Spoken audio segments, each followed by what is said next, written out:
ಯಾಕೆ ಕೋಪ? ನಿನ್ ರೂಮ್ ನಾಜಿ ಮೌಸಾ. ಅಯ್ಯೋ ನನಗೆ ಒಂದು ಫೋಟೋ ಕಳ್ಸ ಆಯ್ತಾ? ನನಗೊಂದು ಕಳ್ಸ. ಚೆನ್ನಾಗಿರ್ತೀವಿ. ಒಳ್ಳೆ ಒಳ್ಳೆ ನೋರು ತಿಂತಾ ಇದ್ದೆ ನೋರು. Video video. ಕೋಟಿ ಹೆಸರು ಎಂತ ನಿಮ್ದು? ಹೌದು ನೋಡ್ಲೇ ಇಲ್ಲ ನೀನು. ಕೆ ಬಿ ಸಾರಿಲ್ಲ ಅಂತ. ಅದು ಕೆಳಗೆ ಬಿದ್ದಾರೆ. ಅದರ ಮೇಲೆ ಹಾಕಬೇಡ. ಅದ ಬಾಳೆಹಣ್ಣು ತಿನ್ನ ಬೇಡ.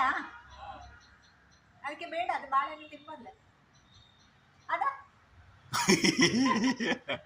ಐಸಿ ಈಗ ಈಗ ದತ್ತದ ಕೈಟ್ ಮಾತಾಡುದು ಅದೇ